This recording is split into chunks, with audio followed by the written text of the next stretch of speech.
Las conversaciones son provechosas entre personas honorables.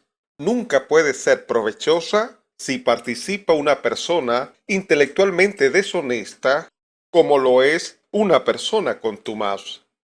Pero como la verdad no puede ser impuesta, uno argumenta haciendo honor a lo que dice en 2 de Timoteo 2:25, que con mansedumbre corrija a los que se oponen, por si quizá Dios les conceda que se arrepientan para conocer la verdad y escapen del lazo del diablo en que están cautivos a voluntad de él.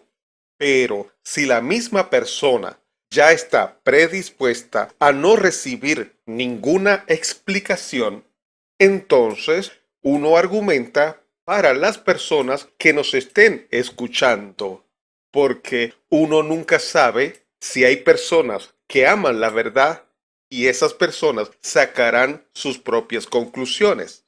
Además, que cuando se conversa con el contumaz es una persona que jamás va a reconocer que está equivocada. A uno le es suficiente que presenta las debilidades de sus argumentos o que esa persona no puede derribar los argumentos contrarios. Tito 1:10 y 11. Porque hay aún muchos contumaces, habladores de vanidades y engañadores, mayormente los de la circuncisión, a los cuales es preciso tapar la boca, que trastornan casas enteras, enseñando por ganancia deshonesta lo que no conviene. Así que estoy consciente que mantendrán una postura de negar por negar, o usarán la burla, la tergiversación de las palabras de su interlocutor, el ridiculizar, en fin, se detectarán las falacias con que hace mano para no ceder de su posición. ¿Qué diferencia cuando sinceramente se procura buscar que lo que se dice está ajustado a la Biblia? Hechos 17:11. Y estos eran más nobles que los que estaban en Tesalónica, pues recibieron la palabra con toda solicitud, escudriñando cada día las Escrituras para ver si estas cosas eran así. Como dije y demostré en un programa anterior titulado ¿Dios es uno o tres?, preguntaban los ateos en la época del racionalismo, que los ateos, para atacar la doctrina tradicional de la Trinidad, argumentaban cosas como estas, abro comillas: si son tres personas divinas, entonces es absurdo creer que sea uno. Tres no puede ser uno, cierro comillas. Veamos otro ejemplo de la literatura atea.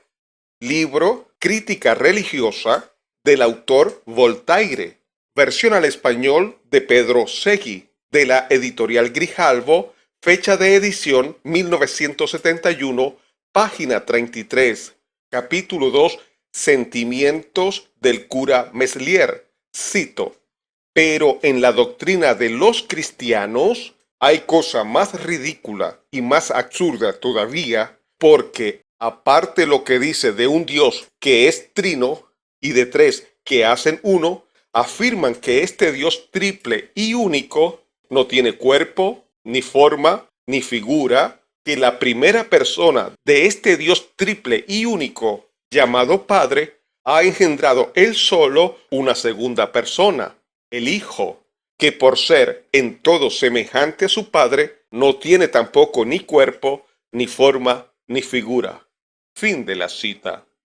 La Iglesia unitaria moderna, con su derivada, la unicidad, surgió en la época del racionalismo, cuando el ateísmo predominaba en el mundo. Históricamente, se puede demostrar que la iglesia liberal surgió para esa época. La iglesia liberal no era otra cosa que adaptaciones ateas a la religión cristiana.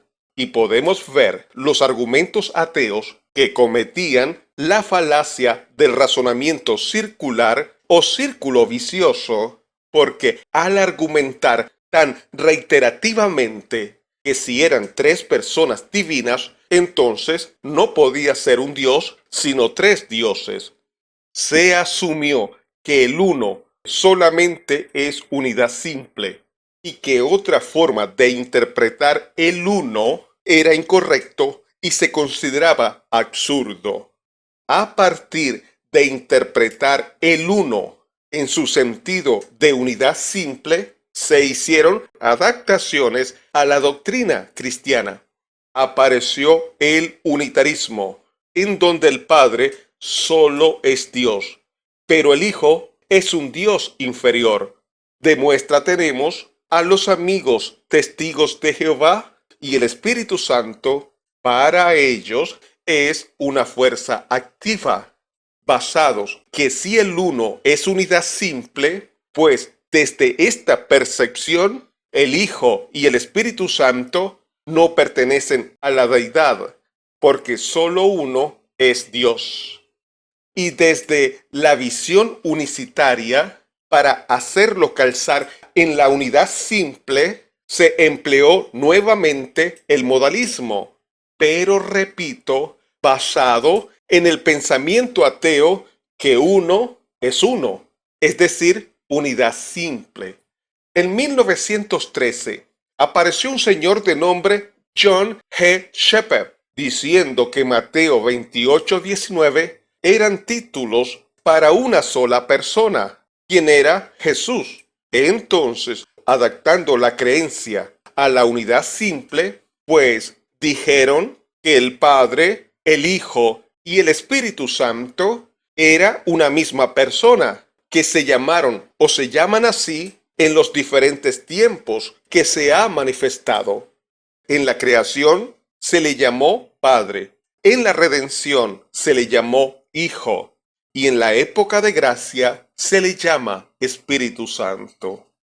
La falacia del razonamiento circular consiste en demostrar la prueba a partir de la propia prueba, o bien señalar lo demostrado sin lograr demostrarlo, sino simplemente suponiéndolo. Al pensar que uno, es presuponer que el uno solo tiene una interpretación o significado, ignorando la lógica, el sentido común, las ciencias como la gramática, la matemática, la física. La doctrina unitaria o unicitaria no comienza a partir de la Biblia, sino la autoridad para ellos es que el uno en Dios es de unidad simple y de allí parte en adaptar todas sus doctrinas en base a ese razonamiento. En otras palabras, falacia del razonamiento circular. El título del mensaje, unitario y unicitario. Usted defiende que Dios es uno de unidad simple.